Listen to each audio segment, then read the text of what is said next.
Welcome to Spotlight. I'm your host, Amitha. Join me weekly to get inspired by guests who are going above and beyond to make positive changes in their communities. For a country's economy to be strong, its rural economy needs to progress. We are going to talk about one such concept, PORA, which was founded by the late Dr. APJ Abdul Kalam. Our guest today is going to talk about this topic. He is the leading voice of transformation in healthcare and drug reform as part of Kealey & Associates, Inc., an advocacy and strategy implementation firm in Canada. It's my honor to welcome to our show Mr. Marc Kealey. Mr. Kealey, it's a pleasure to have you here with us today. It's my honor to be here. Thank you. We are very interested to know about PORA, but before that, let's get to know about you a little bit. Thank you. Yeah. Sure. About your background and your career thus far. Well, I guess suffice to say, I'm a public policy wonk. I love public policy and I love politics. So I've been involved in politics in this country, Canada, since I was 13 years old, whether it's been knocking on doors or being involved with politicians. And when I graduated from university, my undergrad was in political science. But I really had an idea that I wanted to be not only doing something in politics and public policy, but in healthcare public policy, because it's really important. I just seemed to enjoy that. And my first job was with John Turner, Canada's 17th Prime Minister. Wow. I worked with Mr. Turner in Ottawa for 6 years and had a wonderful opportunity in those years to travel coast to coast to coast in Canada with him to see how our country actually is diverse as it is and how it operates and how we make decisions to help transform this great nation. So that was the start of my career. And then I left politics in 1990 and I was in the healthcare sector as an executive at a hospital for 10 years. And I thought from that perspective, what you learn when you're in a hospital is how communities actually they bandy around or they use the focus in their community, which is really a hospital. You're in healthcare, I'm in healthcare. And I think it was really important from that perspective that there are really two streams when you think about a hospital. The first stream is the folks who run it, administration. And my postgrad is in hospital administration, so I took advantage of that and was helping to run this hospital, and then dealing, of course, with the healthcare professionals, physicians like you and allied healthcare professionals. So after 9 years there, I was appointed the general manager of Canada's Nuclear Trust, Atomic Energy of Canada. And I went, that to me was a wonderful experience because Canada has a very unique and probably at the time almost an unheard of role because we didn't really know how great and effective our country was in developing nuclear technologies that were peaceful, much like what Dr. Kalam talked about, peaceful, and to create energy. And very safe energy, because CANDU nuclear reactors, there are 33 of them around the world, and they're the safest reactors on planet Earth. And so that got me to places like Romania, China, India, Argentina, Korea. Based on the fact that we had this great technology in Canada. And then I got, you mentioned at the outset about drug reform. I left after 5.5 years at Atomic Energy of Canada to become the CEO of Canada's largest pharmacy organization. And one of the first things we did was to work with governments in several provinces to look at drug reform. And that really took hold, Doc, to get us to look at other countries and how we do drug reform, including India. And then we started our business. Happily, we're in our 11th year. Congratulations. Thank you. And we've been using the best of our knowledge and experience in healthcare to come to bear with not only with governments, but with clients who want to work with governments and organizations that are trying to build healthcare organizations or healthcare entities to Canadian standards. Very, very proud of what we're doing. Wow. It's amazing. It's no wonder you are globally sought after. An expert in, you have been in different sectors, and your passion comes through. I think, so it's great. Well, I got to say, and it's interesting you say that in different sectors. There really is an integration or a cross-sectorization here, and I'll tell you why. When I was at Atomic Energy of Canada, we said we have this great Canadian technology. It's a made in Canada can-do technology. But more importantly, in China, for example, we said this country, China, has something that is uniquely Canadian in its country, and that is the ability for us to exploit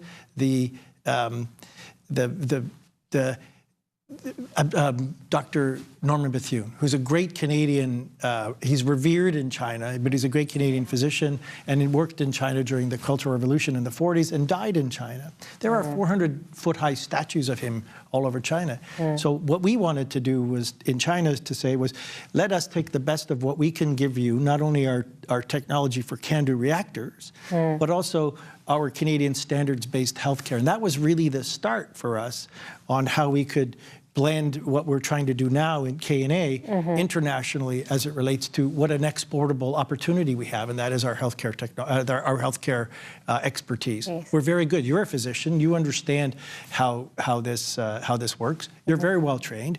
Not only are you very well trained, you're well sought after as a Canadian physician, and we're taking advantage of that in the stuff that we're doing internationally. Which is great. It looks like we're helping each other, you know, learning from each other from different parts of the globe.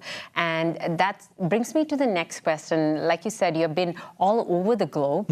What has been the most memorable of all those trips, or missions, as I would say? I got to say, I have so many fond memories of a lot of things, but there are three in particular that I wanted to raise here. Yes. The first was what we had done in China. I think that was the fact that out of that whole experience in China, even today we're still working in China, but we commissioned a stamp, for example, between Canada and China that highlighted Dr. Norman Bethune. That's a big deal for Canadians, and that's a big deal for the Chinese. That's number one.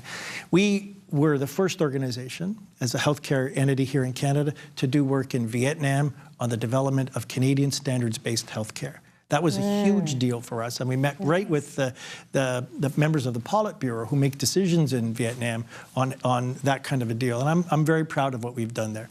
But for me, if you were to look at as a triage, my best memory ever was actually meeting with Dr. Kalam in India at his home. And you know, I got to thank folks like Dr. Lucky Lachmanan, who's a great friend of mine, and even Punraj, who worked with Dr. Kalam in India, to have that initial meeting with us here in Canada that prompted a friendship that lasted for a lot of years, culminating in my meeting with him for a protracted period of time in India. It's a very emotional experience for me because he, as I said to you before the show, he's really a modern-day Mahatma Gandhi. Wow. And an amazing man, what he did when he was president of India and what he's accomplished. And he's just, it was a great experience for me. Well, I'm proud to be sitting next to you because we want to find out more about that story and how he founded Pura. But before that, it's time for a short break.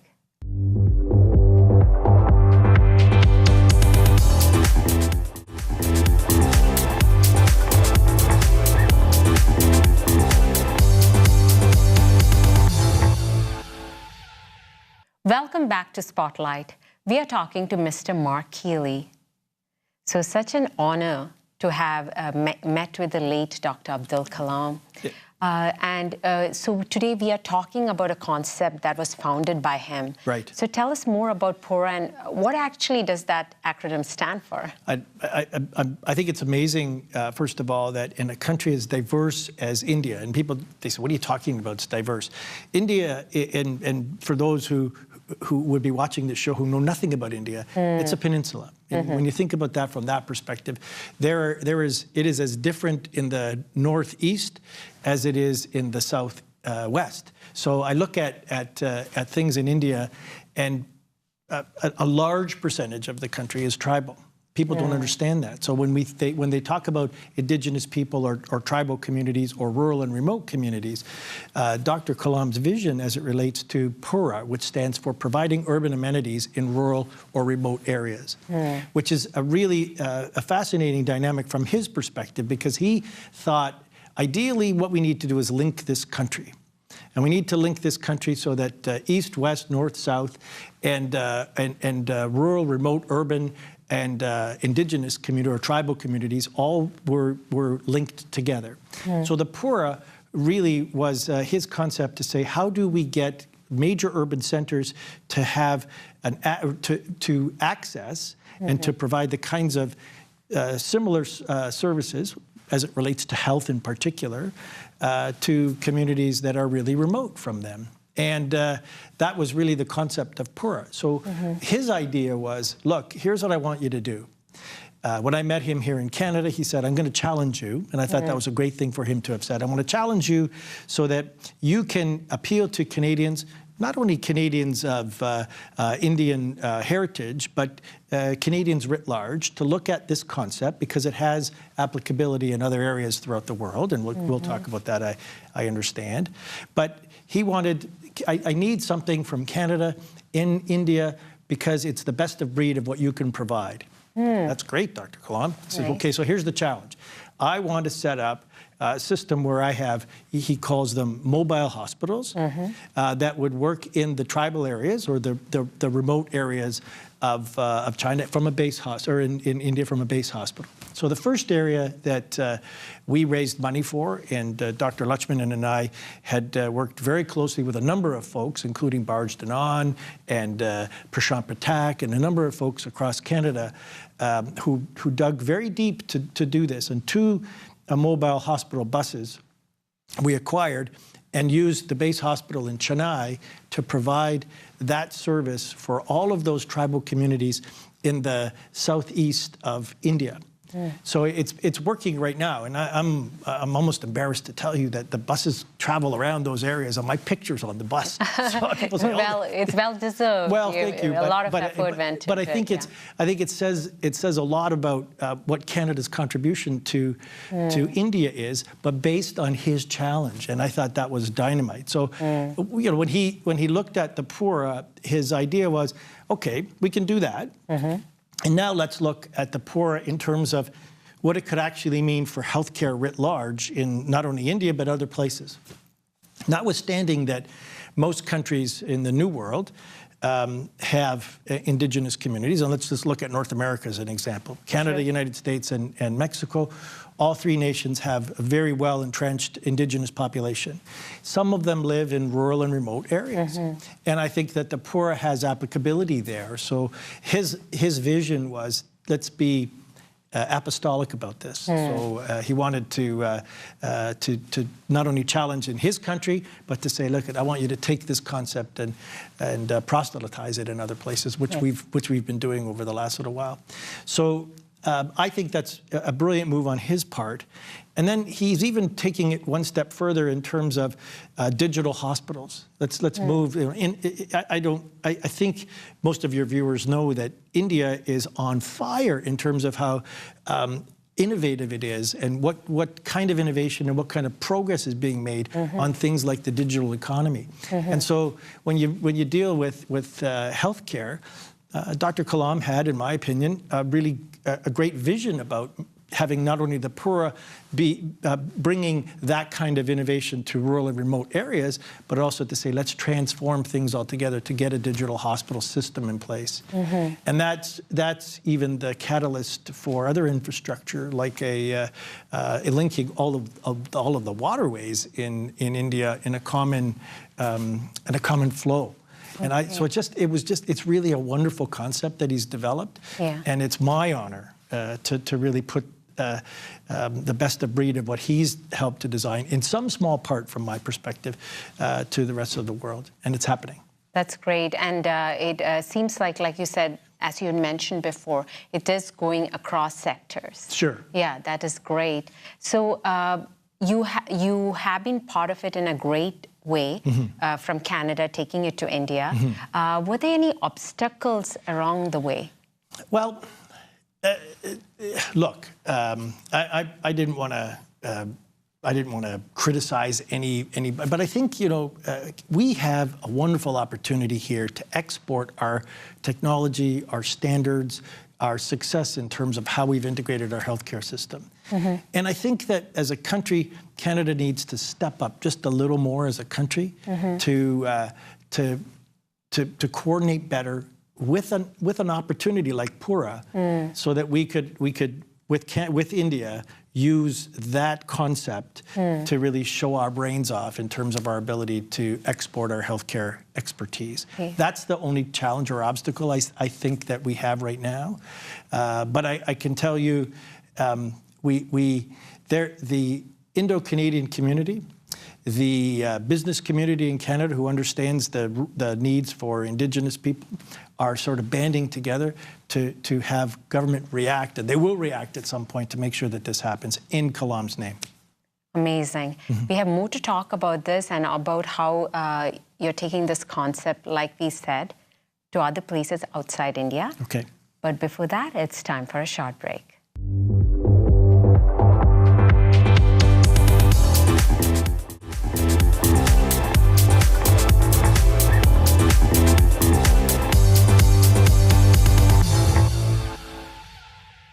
Welcome back to Spotlight. We are talking to Mr. Marc Kealey about Pura. So this is great, such a great concept. And like you mentioned, now you're taking it outside India. So tell us more.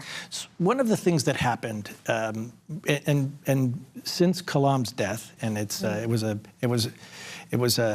was sad for me because the circumstances about his death were really something that I couldn't even be there for him, and I couldn't go because the manner in which his faith dictated how he had to be interred said we don't need a big funeral or any of these kinds of things. So it was very sad, and I just needed to say that to you. Yes. But one of the things that he did do is through his executive assistant, Punraj, he had said, look, Mark, I think we can have this whole Pura program or process put in other places. We're still having discussions about the use of Pura in India, and folks like Dr. Kalam and Dr. Lakshmanan and even folks that are here in Canada that still want to push that forward are looking at this in terms of summitry in India on the Pura. But when you look at and one of the things that I thought came to bear as a result of his challenge back to me was, we have, as I said earlier on, 3 distinct countries in North America with they're not distinct, with Indigenous communities. And in those Indigenous communities in Canada and the United States, for example, a lot of First Nations live on reserves. And in Mexico, they're integrated with communities, but some of the Indigenous communities, the Mayans, live in remote areas. So when we have now a project in Arizona, in the city of Surprise, and our project down there is in an area in the northeast of Phoenix, where there are lots and lots of Canadians who would want to take advantage of a Canadian standards-based facility where if they're down there for protracted periods of time, they could take advantage of this with practice management issues for physicians in Arizona. But interestingly, that project is right beside a university called Ottawa University, Arizona, which has the model, and this is where it's almost serendipitous, where the model was that university has a charter where they're dealing with Indigenous communities who get access to education for free. Wonderful. Wow. So we said, look, this is what we want to do. And you guys have, those Indigenous communities are remote and rural in a lot of cases. And we said we could provide a Pura here. And they think, we never even thought of this. This is fantastic. In Kalam's name, God bless us. This is great. And then we do a lot of roundtables here in Toronto. And we did a roundtable with 2 different governors from 2 different states in Mexico, both of whom had said, talk to us about what you're doing with this Pura. We'd heard about it in Arizona, and we have huge Indigenous communities in our states. We want to take advantage of that. And the new president of Mexico has made it very clear that he wants to look to Canada as a model for things like healthcare, but more importantly, on how we ingratiate ourselves better with Indigenous people. In Canada, we have several Indigenous communities who are looking at this saying, this is something we never even thought of. So the Pura in Canada, we think that we could start to drive that forward, and we've been very, very smartly looking at communities in Alberta, Northern Ontario, and even with some of the reserves close to the city of Toronto, where we could start that whole process. So I'm very, very proud, and it is. And it's, you know, Kalam's legacy, I think, is going to be very well entrenched in North America as a consequence of his challenge on Pura. Well, it sounds like, you know, a concept that was sought after in India is now going to go globally. Yes. And I can hear the passion in your voice, not just about the concept, but about the fact that you were able to meet the late Dr. Abdul Kalam, a brilliant scientist. I mean, yes, it's a loss for all of us, but I find like he has a special place in your heart. He does. From what I've heard all this way. So let's take a step back. Sure. And actually tell us, we heard, yes, you visited his place in India, you met him in Canada, but how did it all start? I was invited to an event where he was a guest speaker. This was several years ago in Toronto. And I was bold enough to ask him a question about the use of thorium, because you know, India is swimming in seas of thorium, which is a resource that we could use in nuclear reactors. And I asked him this question, and he wasn't dismissive, but he said, look, it was almost like, hey, look, young man, here's what we could do. And this is, you know, I know this stuff very well. And so after that meeting, we had a private reception, because I just wanted to meet him. And some of the guests there said, look, you got to meet him, because you were so bold as to ask him this question. And so we sort of struck a chord, and there was a picture taken. And the picture that we took was just him and me. And I don't know how it happened, but his people were saying he likes this picture. And so we kept in touch. It was very, very interesting. And then he'd come back 5 or 6 times, and I was always asked if I could be at that event. And then when we started, he gave me the challenge in one of those meetings about the Pura. And then that's when we started the whole process of going over to India to look at doing this. I got to say, you know, being in his presence is something that you'll never forget. When he approaches you, he was a very small man, and that wonderful hair that he always had, but he strikes you as something that's really larger than life. And one of the stories I tell my boys, I've got 2 sons, and I tell my sons all the time that you really can. You could be anything you want. Listen to what this guy did. And he told me this story. This is Kalam. When I was 12 years old, he said, I loved reading, but I had no electricity in my home. So I used to run outside and sit under a street lamp and read my books. And when you think about that and what he became, the best leading scientist in India on things nuclear, and then the president of India. Wow. Wow.